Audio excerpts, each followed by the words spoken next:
Welcome to Live Courageously. And this is number 5 of my podcast show. And we're living in very challenging times. And because of that reality, I chose the title of Live Courageously because that's been my theme of my life for the last 2 years since the start of the pandemic. Fear is a reaction, well, courage is a choice. You need to choose courage to get through. And I suggest that you choose courage. So I've done 4 shows so far with some amazing folks that you want to learn from, and you can watch it on my Live Courageous YouTube channel or John Duffy YouTube channel.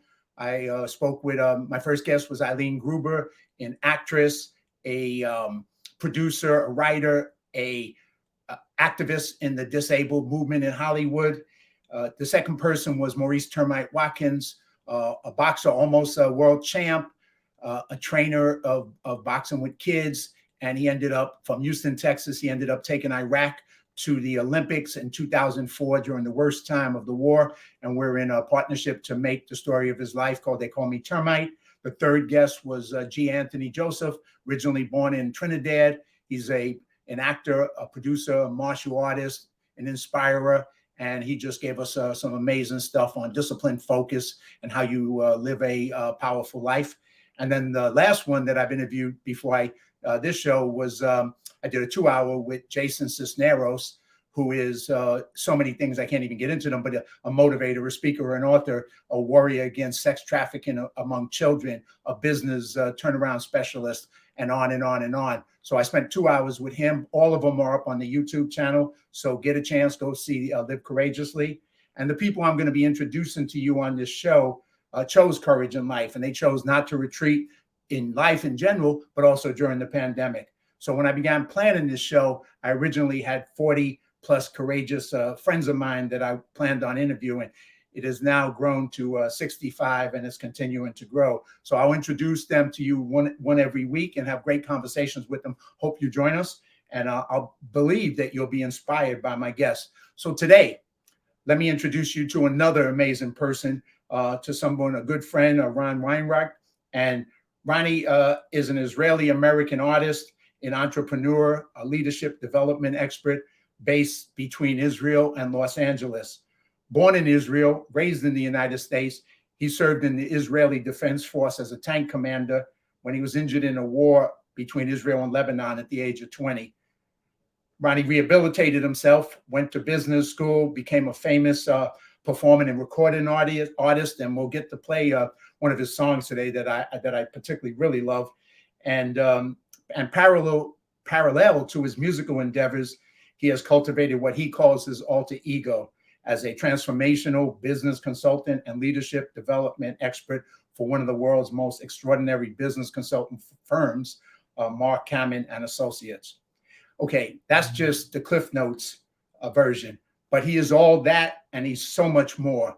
And if you meet him in person or just read his posts on social media, you're introduced to a unique, inspirational human that is about making the world a better place.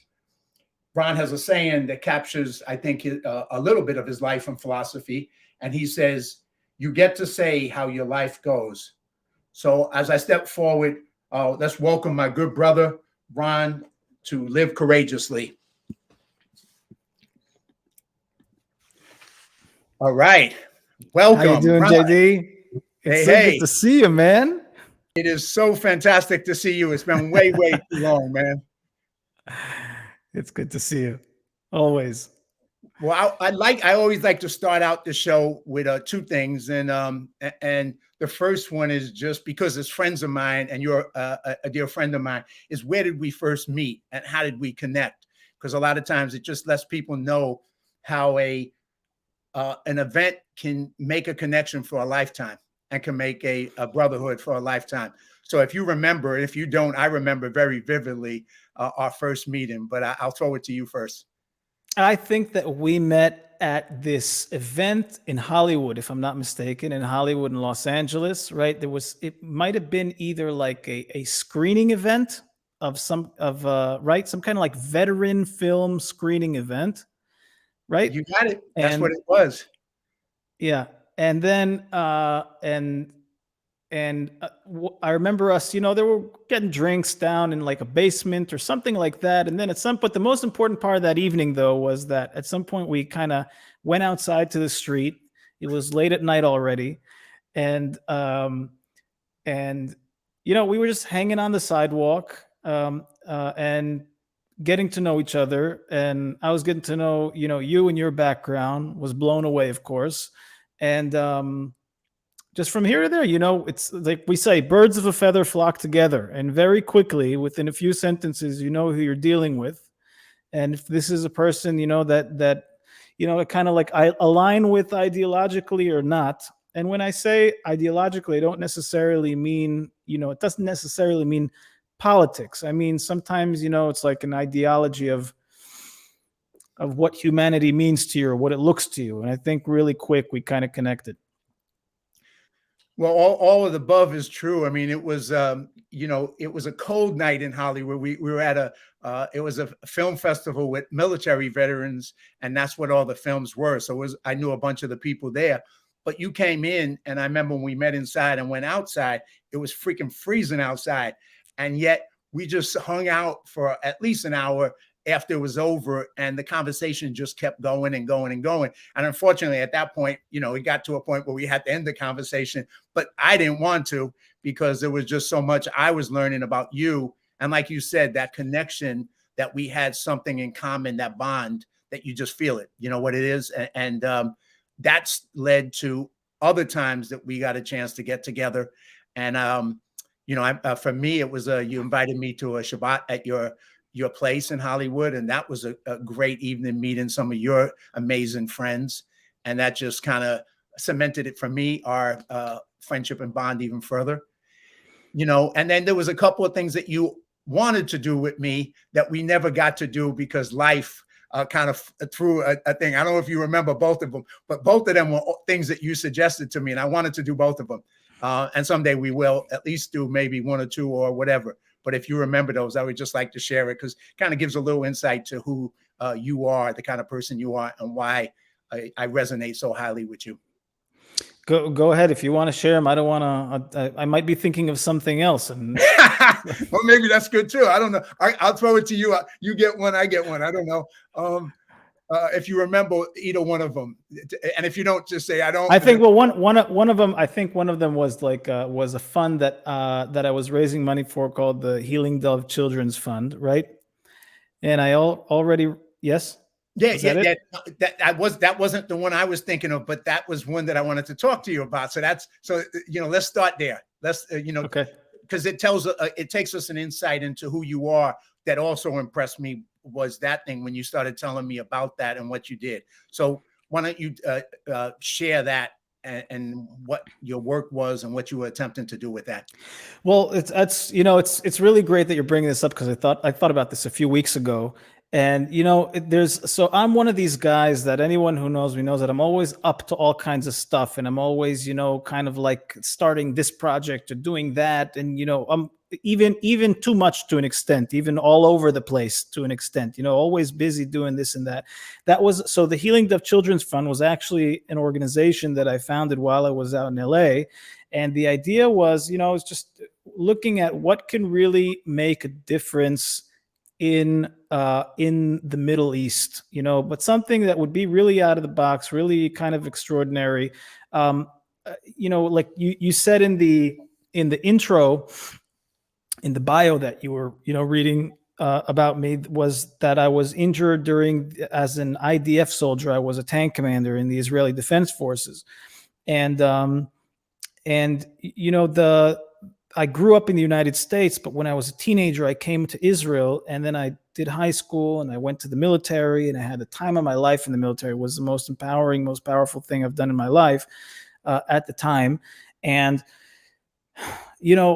I suffered a big injury at war, which really kind of knocked me off my feet. I'd like to say kind of literally, because I've been sitting in a chair and rolling from place to place ever since.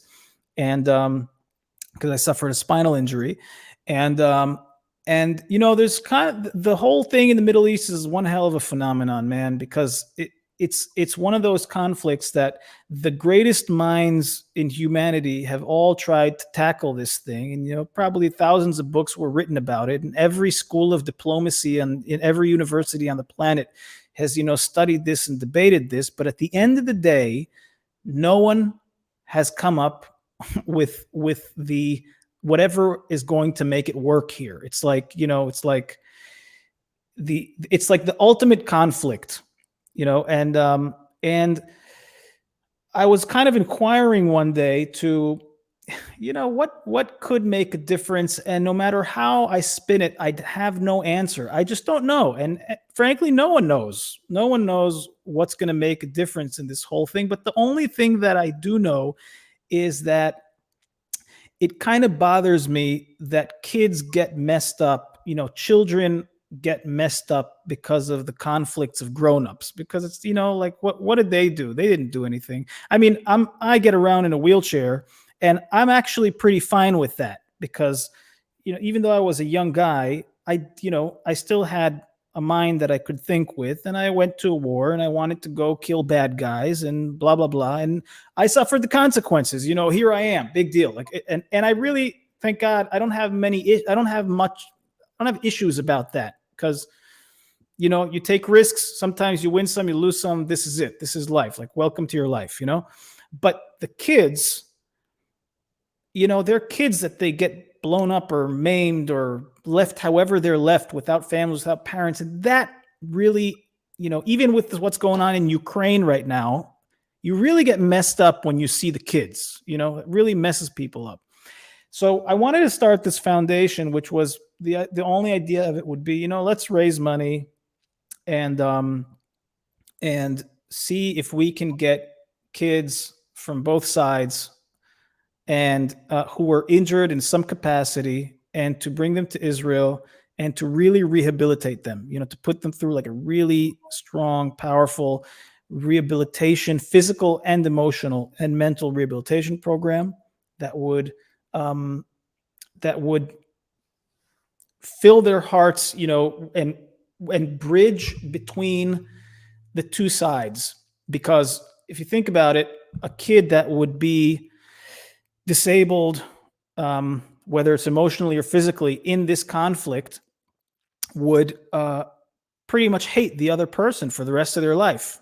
And so I just thought that would be a cool thing. Actually started raising some money for it, had a team put together, and at some point, to tell you the truth, that turned into one of the projects that I revoked, meaning I gave my word to it in the beginning, and especially when COVID came around, then this whole thing about, getting children between borders, this was in the beginning of COVID. I'm sure you can remember that. God knows what the heck was going on in the world, and it was just insane, the uncertainty, and we didn't know anything what was going to go on at the time. And when I looked at it, I said, wow, it's too uncertain, it's too unstable. This is a project that's going to go on the back burner. I'm not going to do it. And I actually called up the donors, and I just gave them back the money. And I said, I cannot fulfill on what I promised you that I would do with your money. So I'm giving you your money back, and put it to good use for something else. And that's how it was. Well, I just, there's a whole lot in what you just said. There's a whole lot in what you just said. Now, I just want to unpack a little bit of it. But, I kind of resonate, because you talk about the Middle East and the problems with the Middle East, and how long, and the amount of books written. And me, my family came from Ireland, North and South. And so there was a smaller version of what you're talking about, the Middle East, with the Protestant Catholic and the fights that went on there. And recently I saw the movie Belfast, which in the movie, it's kind of told from a perspective of a young kid who's kind of trapped in the middle. His family's Protestant, but the hatred between the Catholics and the Protestants, and eventually it becomes, untenable, and they have to step out and move away, even though they don't want to. But, unpacking what you said, one of the things you said in it, which is one of the things I really appreciate in you and all the readings that I see of you on Facebook, is that, and I think more people need to get this kind of perspective, is like, you said you don't know the answers. Really? don't we all know everything? I mean, people, sometimes we have this thing that we think we know the answers to everything, and it's knowing that we don't know the answers and that we don't know the solution is a place to get to. I think that's a strong place, rather than making believe you do know the answers or that there is simple answers, because there's not. In some of these things, it's very freaking complex. And so I admire you, for saying that, but also then admiring you for being able to say, because of the reality, I couldn't take this to completion, so I did the right thing. And you stepped away. Not to say that you may ever step back again in the future or not. That's a choice that you'll make based on reality. But I appreciate both of those things. But what the third thing to unpack was just, and you had told me about it back then, it was just you. That's what hit me was, okay, here's this guy, American, Israeli, served, got wounded, in a wheelchair, and your focus was, what can I do to help kids of both sides? And I think that is also a powerful thing that we can all see from in all the conflicts that go on, big and small, in life. If we can look at it from the point of view of what we can do for the vulnerable, for the young, for the people who are not causing the problem, it would be a good way to step into it. But I don't know if you want to add to that, but that's just some of the things I'm listening as you speak. Yeah, the main what I'm kind of noticing, a thought that comes up for me while I hear you talking about this, also kind of giving it back to me, is about the not knowing the answer. You see, like, here's the thing: if some other person probably told me that they started a foundation that's going to buy, baseball bats to kids, for kids in Rwanda, or I don't know what, I would think to myself, oh my God, what, this guy has like nothing to do in his life. What is he, bored? Come on, buddy. Like, get a life, dude. Like, you don't have any purpose in your life. So you're just like finding crap to do so you can, make people clap for you or whatever. Like, and I would genuinely have that thought, I would think that. And then I can acknowledge, wow, Ron, what a jerk you are. Like, what are you doing besides judging people and, sitting on your damn couch and saying, look at this guy and look at that guy, and I don't know the answers. I really don't know what difference it's going to make. But I mean, literally, when I decided that I was going to start that thing, and again, I acknowledge that I actually, in reality, didn't do anything I didn't move it forward in the end. But even that for me was like, I see that there is something that that I'm not okay with in the world, and I don't know how to solve it. But I can try, and I can even see. I can try it on. You know how, like, sometimes you go to a clothing store, and there's, I don't know, your wife tells you, hey, JD, there's this pink blazer that you should try, and you're like, hell no, I'm not touching that. What are you, crazy? I wouldn't wear a pink blazer in my life. But then it's like, just try it on for a second. Just try it on. And it takes some mental wherewithal to go, you know what? Okay, whatever. I'll try it on. And then you stand in the mirror and you go, hey, this ain't that bad. I didn't think it was going to look this good on me. Or you just put it back on the hanger and go on to the next thing. It doesn't matter. Like, if it works, great. If it doesn't work, let it go, move on. Find the next thing that works. That's where I stand with it. Well, I'll come back to this just a little bit later, but I'm going to just jump back to the two other things that you invited me to, besides that one. So that would be three things. But, in the future, I want to ask, speak to that one you just said. But that's something I see in you, and I see it on your social media all the time. Two pieces, which I think people can learn from, and people have a hard time with.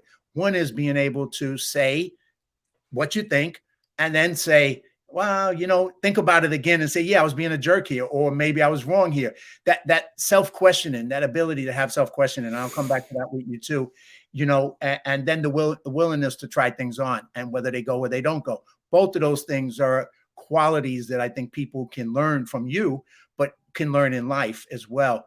The two things you had also suggested to me, and obviously the pandemic threw interesting curveballs on both of those, was one, at one point you were going to rebuild an RV and make it so that you could drive it cross country. And then you offered me to go with you on this cross country tour, which of course, talking about trying on the pink jacket, it was the pink jacket for me. I was like, really? Going cross country?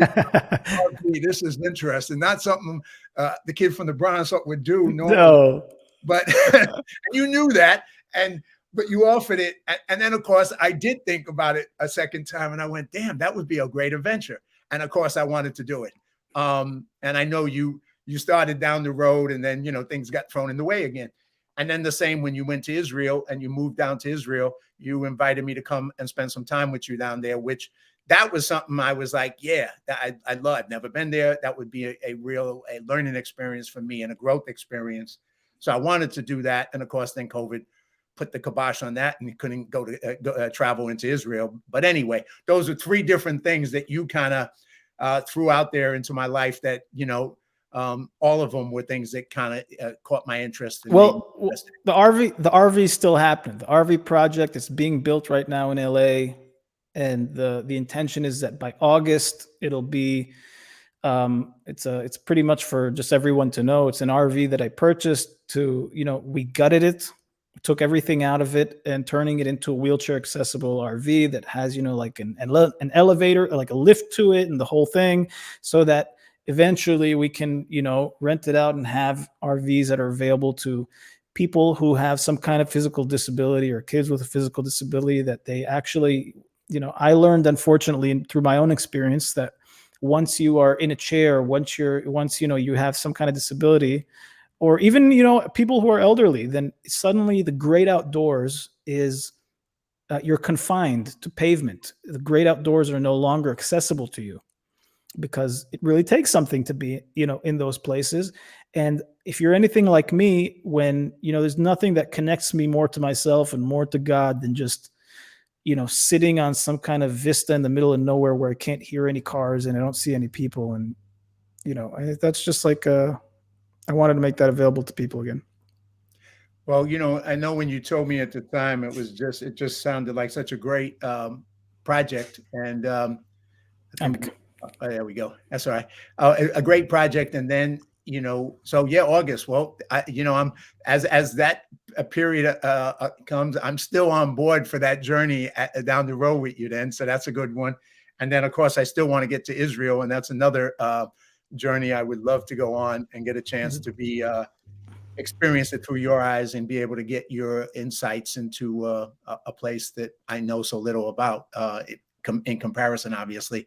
So, but those are cool things, man. But your life has been so many phases, and you keep, like you said, you keep getting into things. You're somebody who gets into things. And so after the war, and you're 20 years old and you're wounded, you went through I think a pretty long rehab till you eventually got to the next phase, and then you started going again. So if you can just maybe take the audience a little bit on that journey from that to the next, some of the things that you went, obviously, to business, to music.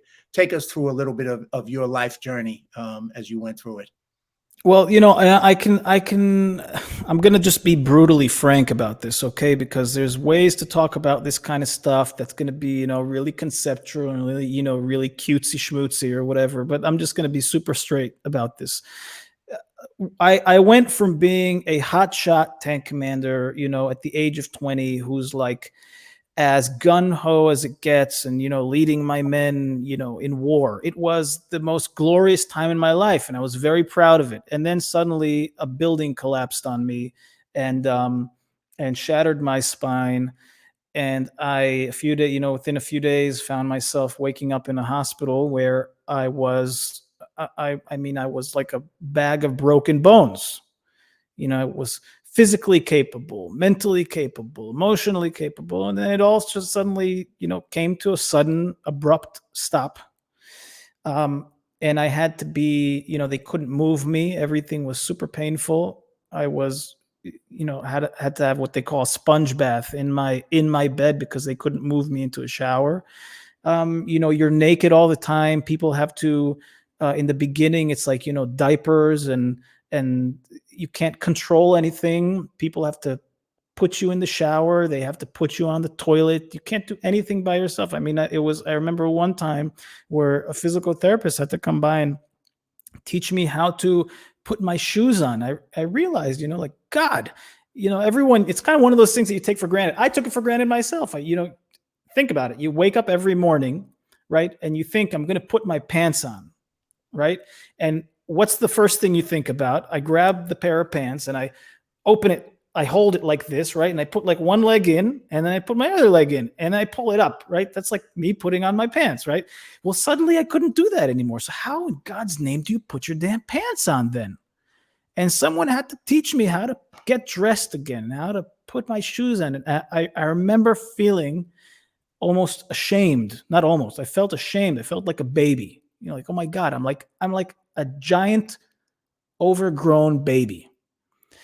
And humbling is one way to put it, but it was really depressing. And maybe the biggest word would be disgusting. I was pretty disgusted with myself. Like, how did I end up like this?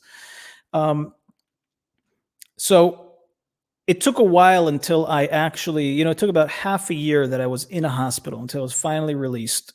And man, when I got out of that hospital, I did everything I could to try and maintain my former identity. Everyone suddenly in the world was relating to me as, as like on the one hand, everyone would say, you're a hero, you're a hero, you're a hero, which in my eyes was BS, because I didn't do anything heroic. I mean, it was just fighting like everyone else does in Israel. But, very naturally, people related to me with very apprehensively and with care, and with a degree of pity, like, oh my God, this, look what happened to him. It's like, oh, it's always in the background. And if, when I'd go to the bank and someone in, the banks, they have those big windows, right? Like usually outside of the banks, and someone sitting in the bank would see guy in a wheelchair rolling up to the bank, everyone in the bank shoots out of the waiting line, and they run to the front door. Who's going to open up the door for the disabled guy first? I wish I could strangle those people to death whenever they don't. And I'm telling you, I was the biggest jerk. I wouldn't say thank you to them. I would just give them like a total F you. I hated that I was confined to being pitied by the world. It drove me nuts. And when I became this, like, I want to call, I called myself Ron. That's my name. But when I opened my eyes in the morning, it wasn't Ron that was waking up. Who woke up in the morning was a machine called Ron, that his only objective was to not look weak, so that people wouldn't relate to him as a broken, incapable person. And that was what I lived for, like everything. I mean, I sawed off I had the handles on my wheelchair, the handles on the back of the wheelchair. I had them sawed off so that, God forbid, someone wouldn't even fathom pushing me around. Because every once in a while, somebody would try and help, and they just start pushing me in the middle of the street. Really nice people too. That's the funny thing. They're like, I mean, you think about it, it's like, wow, that's such a kind-hearted person. Like, he sees this idiot, going up a hill, like barely getting up a hill. What's the first thing that a nice guy says? Hey, buddy, let me just help you out. And I mean, I almost broke somebody's hand one time because he dared push me, and so that was my life, and it affected me in so many ways. It affected me in my relationship with my parents. It affected, because every time, I don't know, when my mother would ask me, how are you? To me, it was always, what's wrong? And, so, and then I would lash out at her in a very nasty way. Everything's fine. I'd be very short tempered. And it was, on the one hand, I was very effective, very like a bulldozer type guy. But on the other hand, my relationships were suffering until I realized that I was just a huge jerk that's rolling around from place to place, and like leaving a wake of good, kind-hearted people behind me who have to deal with this prickly, I was like a cactus, just, I was prickly, very, very prickly. You touch me, it's sharp. You might get cut if you mess with me. Nobody wants to be, it's not a very fun way to live a life. And so going through all that for you, Ron, do you remember a point? What was the turning point? Was it one thing? Was it many things that got you to say, okay, just like you describe yourself very vividly, being a machine that got out of bed to be that strong to, not let anybody help you. What was the turning point or turning points that made you start to change again, and why? The turning point that really got me to change, before that, I'll just say that since I was like in a near death experience at a young age, right, and I went through some gnarly stuff in my rehabilitation, I really believed, truly, honestly believed that I have been through the hardest hardship, and that no one can teach me about life. I know that everything that there is to know about life. I almost died. I was through this and that, and even if someone had any kind of criticism to me, I was just a big F you. You're going to tell me how to live my life? You've never been what I've been. You've never done what I've done, right?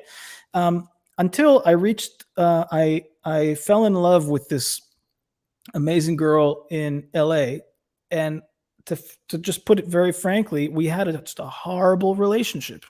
Horrible, horrible, horrible relationship for almost 2 years. I couldn't get it to work. We were just, like two chickens poking each other's eyeballs out all the time. And no matter what I tried, I couldn't get it to work. I threw thousands of dollars on couples therapy with the best couples counselor at LA. And I read books on how to communicate with women. And I saw YouTube videos on how to da. You name it, I tried it, spent so much money, I couldn't get it to work. I could coach you on how to speak with your wife and what to say and what to say. But the second that she said something to me, I lost it. I was just enraged, to the point where I was this close to getting physical, to physically reacting. And it scared the hell out of me. And I ran out of the house crying because I thought, this isn't me. This something is going on here, which enrages me, and it's not natural. And from here to there, I went and I did this course. That is the second most important thing that I've done in my life. It was called the Landmark Forum. And it's what got me into the world of transformation and what I do in my life also today. Mm-hmm. And that's when I started to really, to put it in a nutshell, I started to inquire into, instead of looking at myself like as a fixed way of being, like this is just who I am, I started to inquire through that kind of work that we did there. How did you end up being this way? Because, when you were born, man, you didn't come out of your mother and she didn't hold you in her arms and said, "Oh, we got an angry one." I wasn't born like that. What the hell happened? Right. How did I become this human being that can't handle, certain situations, that in certain situations I'm super confident, but in other situations I'm completely insecure? How did that happen? And I never thought about it that way. And it was an intellectual exercise. And when I got to, one of the things that I discovered really is that there was a moment when I was in the hospital where the first time that they rolled me into the shower, and I looked and I was laying on my back. This was about a month after my injury. I haven't seen myself in a mirror. And they rolled me into the shower and I'm laying on my back, and there's this spotlight in the ceiling above my head, like inside of the shower. And there's a chrome ring around the light. And for the first time, I saw my reflection. I saw my naked reflection in that ring in the ceiling. And I couldn't believe it. It's like I couldn't recognize myself. I looked like a ghost. I looked like a dead body. And it hit me in the chest like a bag of bricks. And I thought to myself, oh my God, that's you. You're a broken man. Like, I'm done. I'm broken. I'm incapable. I can't do anything anymore. I'm finished. What woman's ever going to want me? Who's ever going to employ me? I can't move a goddamn couch. I can't change a freaking light bulb. Like, I'm done. I'm like a disgusting, pitiful, like a cripple. And on the flip side of that, that was so painful. That was such a low point for me that I then, to cope and compensate for that, I said to myself, I am going to show this whole freaking world that no one's going to mess with me. And no one messed with me. That's the funny part. On the one hand, I became this super effective, guy. On the other hand, you cannot be in a romantic relationship if you are invulnerable. Good luck. Good luck. And especially for a man, because I think any man who's ever in a relationship, your wife or your women are just going to chew you up and spit you out. Like, you can't mess. If you don't open up, and just good luck. It's not, it's going to blow up in your face. And that's what happened. It was like every relationship I was in romantically was like a minefield for me. It was just a matter of time. It was until it blows up in my face. And it always did. And it was because I was invulnerable. Yeah. So when I saw that, when I realized it, first thing, I burst out crying. I realized, oh my God, this is why nothing works for me. Because I cannot be vulnerable. I can't show weakness. And it was just like a load came off of my life, and suddenly I, like, being vulnerable or being weak, whatever that means, suddenly became available to me as a way that I could be, and that it's okay. That was the door that opened up. That was the initial thing. And of course, life just became a joy after that, because I didn't have to do this stupid act, this stupid thing, pretending thing that I'm some big hotshot. But really inside, I was so insecure. I couldn't stand myself. I couldn't look in the mirror with saying, like, God, how the hell, look at you. Who's ever going to want you? Who's going to want you? It's the show is called Live Courageously, and you clearly, and sometimes people think courage is just one thing, right? So it's physical courage or it's bravery, and it is all that, but it's a lot more when you live courageously. So you lived courageously when you were young, when you were in the military. You had that bravery, that I'm invincible, and then you when you got injured, you took on another kind of barrier around yourself to protect yourself. But when you made that choice to become vulnerable, when you made that choice to realize that you could cry, you could release this, you could be vulnerable to other people, that was another type of courage that you exhibited. You exhibited a different, but probably one of the most important kinds of courages that you ever needed in your life, to be able to let go of all that and step into a new identity that was even wider and broader than you were even previously. So I just throw that out to you to just kind of comment on. But what does live courageously mean to you, and how does that shown up in different ways in your life? And that's just me observing it from the outside and listening to you. But what's your take on it? That's a good question. I don't know. I have to look. What does living courageously mean to me? I think that ultimately, living courageously to me means the real thing which is courageous to me is for a human being to give up, or who they think they are, and to try and discover who they really are. Okay. Now, I mean, that to me is really courageous. Now, what do I mean by that? I don't get blown away. Well, let's put it this way. Human beings, we have this kind of default way which we operate in life, okay? Or it doesn't matter if it's a human being or if it's a business, okay? Businesses, organizations, human beings, there's a default way in which we operate in life, right? And if you think about it, the way that we operate in life is actually a way that we kind of like to operate in life. See, you doing this podcast, it's kind of like a natural expression for you. You're doing it because you want to do it. I mean, it's very simple, that's how it is. So, you can ask, we have these heroes, okay? Like, I don't know, the quarterback, what's the Super Bowl quarterback, this young dude who, everyone's talking about right now, anyway, any star athlete, okay? Or like an astronaut, all these people that we kind of look up to them and we say, oh my God, that person is so extraordinary. And to tell you the truth, call me a jerk. I don't think those people are, I mean, compared to maybe other people, they're very high performers. But as a human being, I don't know if they're so extraordinary because they're just doing what they know how to do.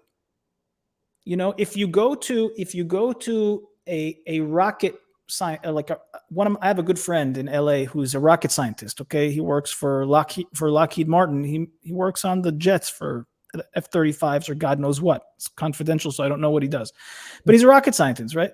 Everyone is like amazed that he's a rocket scientist, and he's always like, I don't know what you guys want from my life because I'm a scientist. That's what I do. I do science. It's not an extraordinary thing for him, What is extraordinary for him is if you tell him to wear a tutu and go dance in the desert somewhere, that'll be a really extraordinary thing for him because he would have to detach himself from who he thinks he is and try on something that for him is mind-blowing, That takes courage. And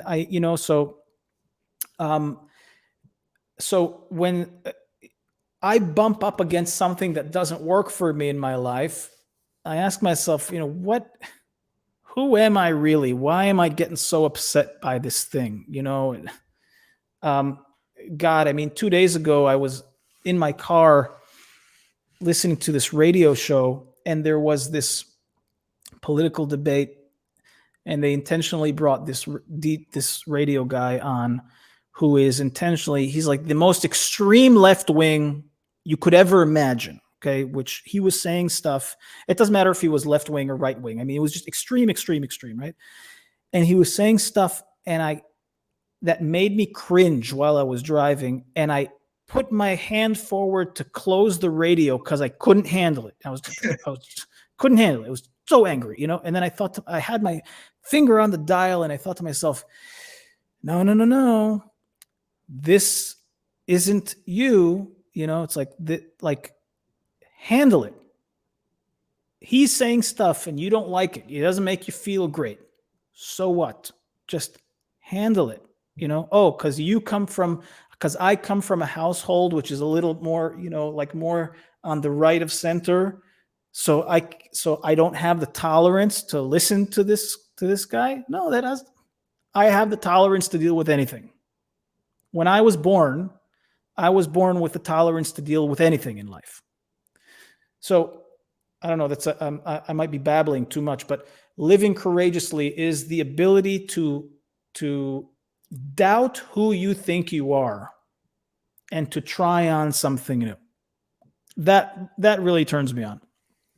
Well, obviously, a little bit of my story, and I obviously, I look at it from the point of view, if I've had multiple identities in my life, I've changed identities. I was one thing and then I was something else and then I was something else. And I resonate with that because I think it's two parts. And no matter what you become or your new identity is, I have a new identity today and there's things that I believe strongly and all that, but it's being able to challenge them now, challenge my beliefs now, my identity now, being able to listen to people like you say, who totally disagree with what I believe and it doesn't phase me because it's like, yeah, I'm bigger than that. I can listen to it. I know when I was younger, I couldn't, because anybody who had a different opinion, well, how could they have that opinion? They're wrong. I'm right. I mean, come on. It's obvious I'm right and they're wrong. And rather than being able to see, that it's a strength to have the courage to be able to tolerate other views, to listen to other people, to find compassion about other people when you don't want to, when you'd rather slap them in the head, maybe, that's your initial reaction. But, your other reaction is, yeah, but that's not who I am now. That's who I used to be. Yeah, I'd slap them in the head. But now it's like, well, let me find the compassion. Let me find the tolerance. Let me find the listening. Let me be bigger to be able to absorb this and deal with it without it triggering things in me that it shouldn't. We're bigger than this, or we could be. We may not be, but we could be, and we could grow if we're willing to take that on. So I like what you're saying about that, and I think that makes sense. And more people now need it, no matter what your politics are, what side of the perspective you are. It's that ability to be bigger, and have a bigger identity and be a bigger person that would make your life better if you did it. Yeah. And if for no other reason, do it for yourself. It ain't necessarily for others. Do it for yourself, so you have a bigger, happier, more joyful life. Do it, and then do it for your family and your friends, and it grows. But find a way to that place if you can. It's a good place to be. Yep. Another take on that, by the way, Duffy, is like, see, that might be like kind of conceptual. Even the way that I said it might sound kind of like, yeah, just be another way. But another way to kind of bring it down to earth is I try and get for myself. I say, wow, I don't listen to people. And it's really funny to me that everyone, if you stop, 100 people on the street, I promise you that 90 of the 100, if you ask them, are you a good listener, will say yes, that they're a really good listener. Okay. But in reality, no one listens. Sure. And I don't even listen. See, because when that guy was talking on the radio, I wasn't listening to a word that he was saying. Right. I was listening to my own commentary and automatic backlash about what he was saying, and so that's kind of what grounds me when I think to myself, when I hate listening to someone, I think to myself, wow, I'm not listening to this guy at all. Let me just actually try and get what he's saying. And I might discover that there's like logic and sense and even some humanity and a lot of nice stuff in there that I was missing the whole time. True. Maybe. Maybe not, but not, at least you have a shot at it, where the other way you had no shot at it, right? You shut it down. You didn't. Yeah, no, 100%. Hey, I'm going to try and pivot, if you don't mind, because we're getting up in the thing, and I want to talk about your music, and I would like to play. I mean, you have so many good songs, but I'd like to see if I can play one of them that I particularly love.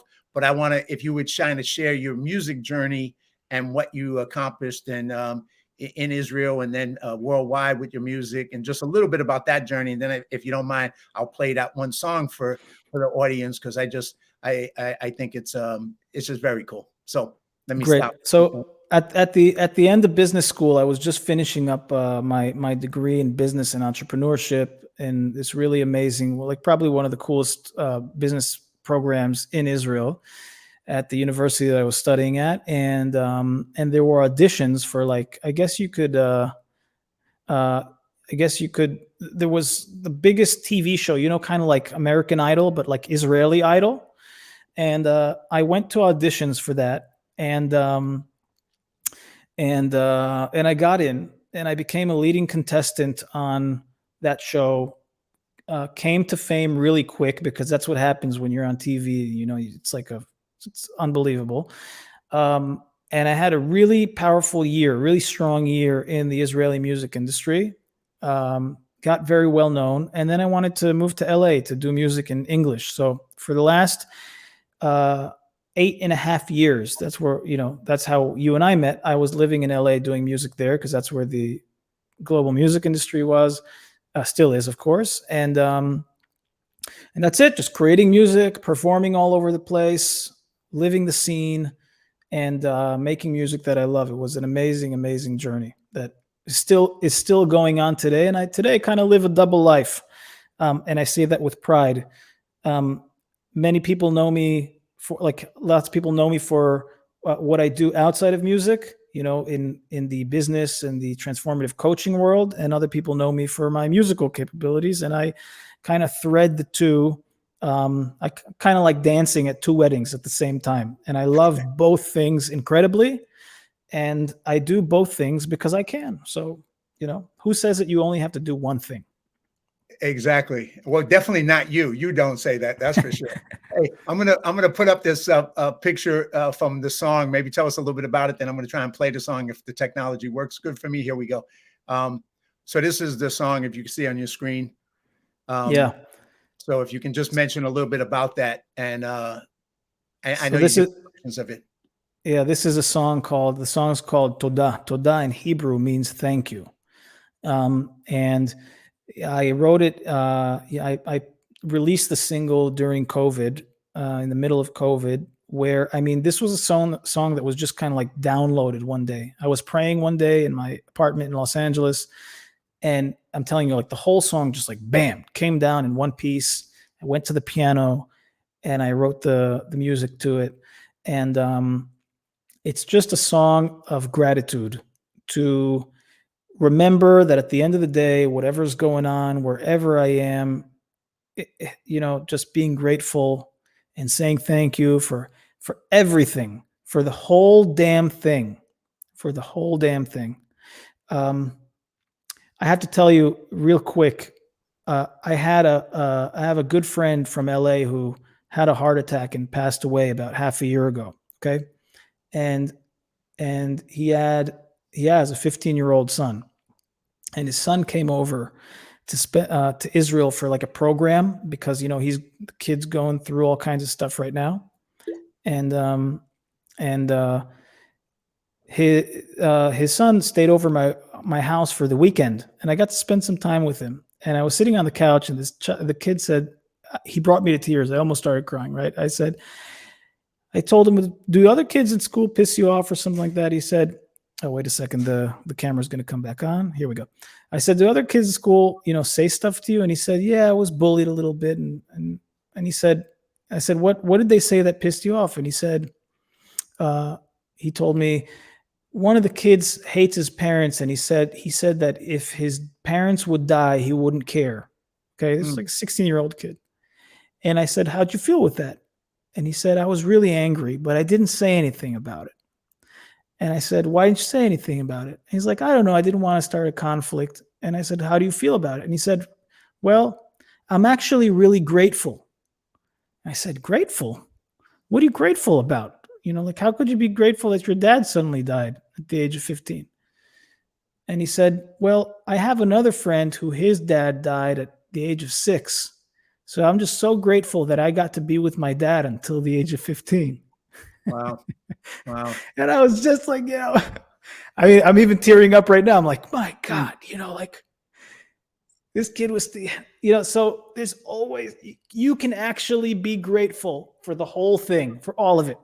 And you get to say how your life goes. You don't have to be grateful, but you can if you want to, if you say so. So that's what the song's about. It's called Toda. Thank you in Hebrew. All right, let me try and get this up on the screen. And as we talk about that, let's see if I can. You want me to do background music in the meantime? You may have to do something in the meantime. Well, we can keep talking, but that was a powerful moment. I'm trying to get this as I'm going to screen, stop screen. Try it again. Whoops. And another word about the song, and I think the song you're going to put on, it's the Hebrew version. So for anyone who's in the States and doesn't understand Hebrew. No, I think this is the I'm the gonna play acoustic one. Yeah, I'm gonna play the one that you played together with everybody. Good. And then let's see if tell me, are you seeing it? I'm not seeing it. I can hear it, but I'm not seeing it. You're hearing it, but you're not seeing it. All right, well, that's not good. Let's see if we can share this screen. Why is it? And in the night, sometimes I cry,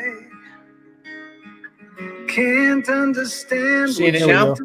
fire, Yep. and if I'll find the road to reason in my life.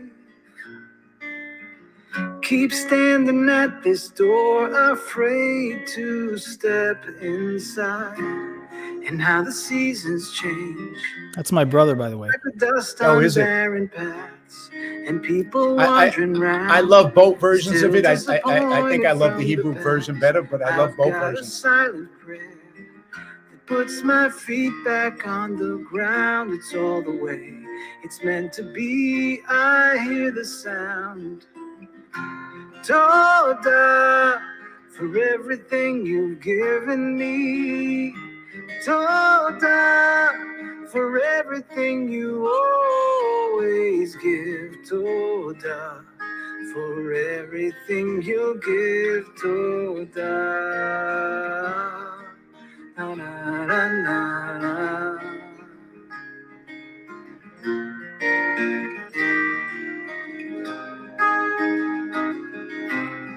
Who knows that which remains unseen? You know my secrets, my desires, and where I've been. I thought by now I could be free to know my purpose, know my home, and just be me. And how the seasons change, just like the dust on barren paths, and people wandering round, still disappointed from the past. I've got a silent prayer that puts my feet back on the ground. It's all the way it's meant to be. I hear the sound. Toda, for everything you've given me. Toda, for everything you always give. Toda, for everything you give. Toda. Oh, Toda, for everything you've given me. Toda, for everything you always give. Toda, for everything you give. Toda. Da-da-da-da-da.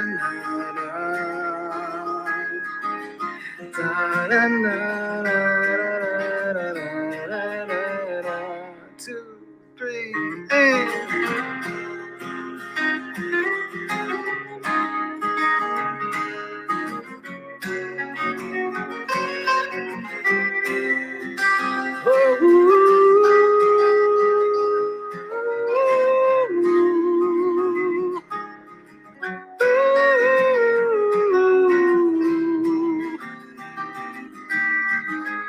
Toda, for everything you've given me.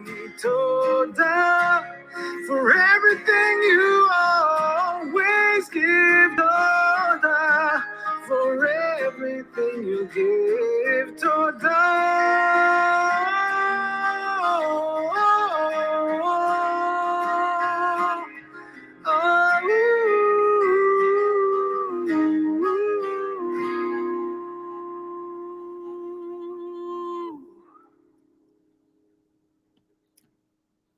All right. Wow. Thank you. Thank you, Ryan. And what a great song, man. I love it. And I love the Thanks. message, obviously. And I'm so grateful to have met you and have you in my life. And I'm grateful for the way you show up in the world. I appreciate it, man. That's a beautiful song, brother. Thank you.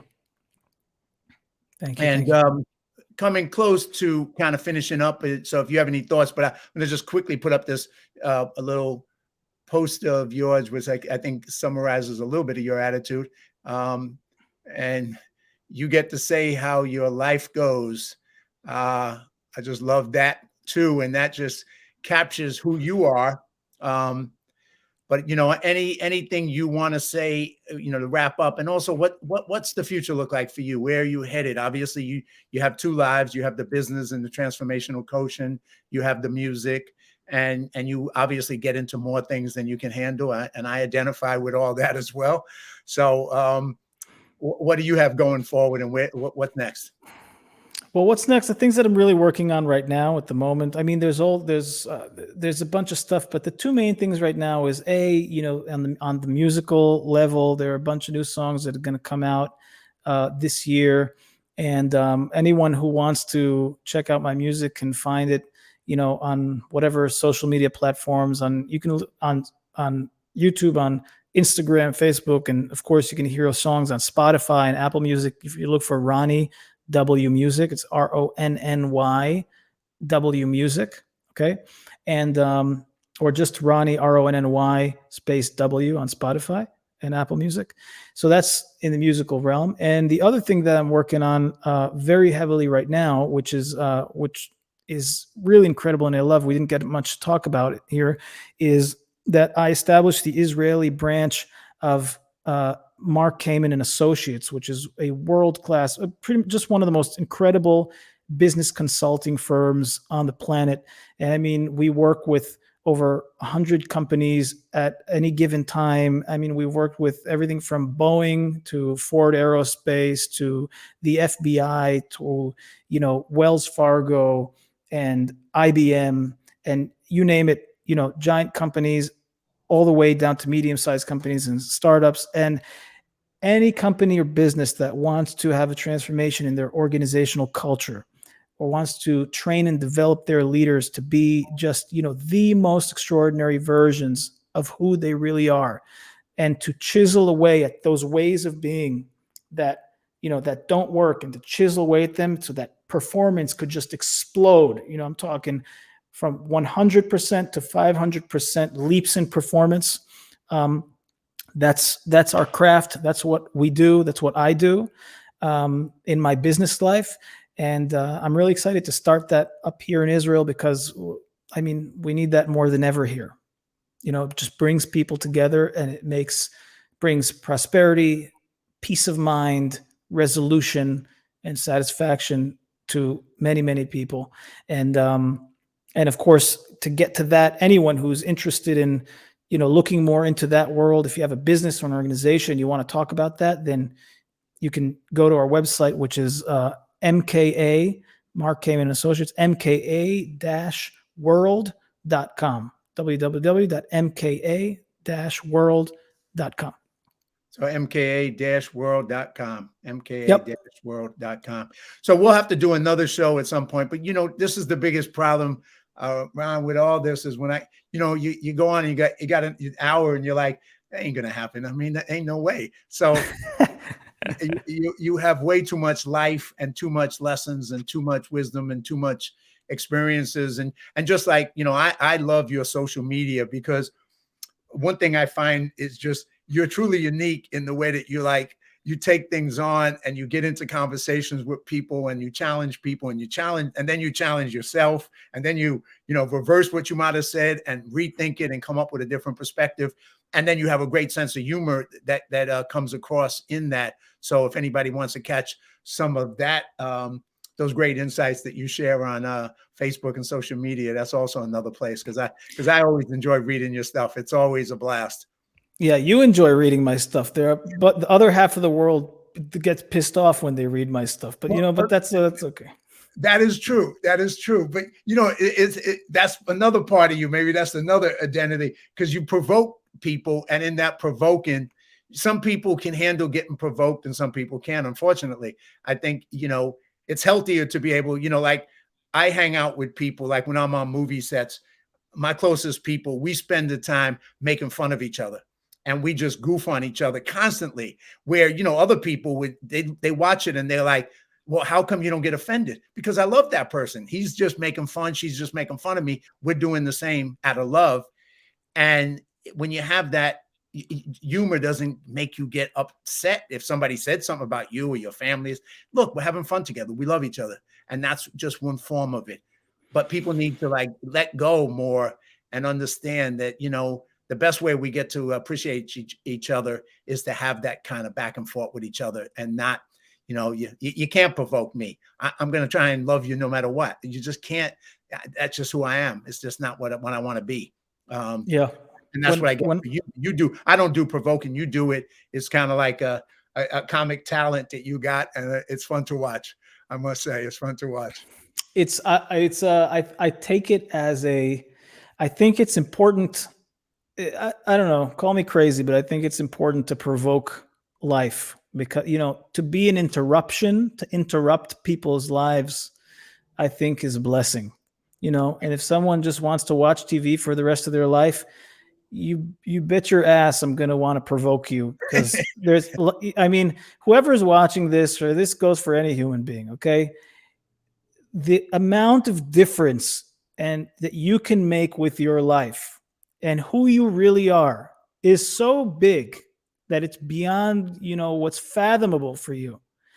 But, life just has a way that it goes on from day to day. Shakespeare said that life crawls at its petty pace. Just one day and another day. It's like, it's just this tranquilized obviousness of another day and I'm going to watch TV again. And then, suddenly you die. At some point you hit your deathbed and it's like the end. And you think, what the hell? So any provocation is a blessing to me. And if someone pisses me off, by the way, then it's an opportunity. I take it as an opportunity to look like, damn, look at that. There's something in me that's like vulnerable. I need to get bigger. I need to get bigger. So I think that's a great message to people. I think that's a great way to live. It's just provoke life, get bigger, man. Because there's just so much. Playing small is never gonna lead to a good life. You got to play big. You got to play big, and you got to get provoked, like you say. So I think that's a great way to kind of come to the close. Anything else you want to say? I've had a blast talking to you. Hopefully the next time we're going to do this, we'll do it together in Israel. That would be a provoking life to get me over there and have a journey together. Amen. It's not a big provocation. It's $800 away. You got a place to be. The last thing I want to say is that I love you, is that you're awesome. Thanks for doing this. This is a really important thing. It's a big deal. And any connection point, any access point to provoke people and to give them another point of view of who they really are and who they can be is a God-given blessing to humanity. So keep on doing this. It's awesome. And thank you for honoring me by inviting me to participate in this creation. Well, thank you, man. I love you too, brother. And it's been, I always say I'm blessed, and obviously God has a bigger plan for my life than I ever had, because I'm blessed by the people I meet. It's probably the biggest blessing in my life is to have come across and become brothers and friends with people like you who are living life big and provoking life. And every day I wake up and I'm just freaking grateful that I get to have people like this in my life, like yourself. So I love you too, brother. And thank you for taking the time from Israel. I know it's late at night over there, and thank you for joining me. All right. Thanks, JD. All right. Have a great Bye, guys. You got it. All right. Well, that was wow. Just an amazing show, an amazing amount of material, both incredible music. I love that song, Todai. And just Ron is an amazing person. I think he shared a lot of experience, wisdom with you. And like I said, I'm blessed to know these courageous people like Ron who show up in the world and challenge us to live bigger, challenge us to be more than we're showing up in the world right now. So I thank you to Ron. Thank you to everybody who's watching this show. Continue to watch. I'm going to continue to do it. Like I said, I got about 65 more amazing friends, and it just keeps growing every day because it seems like I keep running into more people who become my friend that I want to share with the world. So thank you, everybody. Whatever you do, please find a way to have faith over fear and live courageously. And until I see you next week with another great guest that you're going to love, Lieutenant Colonel from the U.S. Marines, who's lived an amazing, courageous life as well. So Kevin Schmiegel. So please join me next Sunday at 12 p.m. Pacific Standard Time. Live courageously. And you can watch this show on YouTube on Live Courageously. You can watch this show on John Duffy on YouTube, Live Courageously, and share it with your friends. And have a great day, and God bless.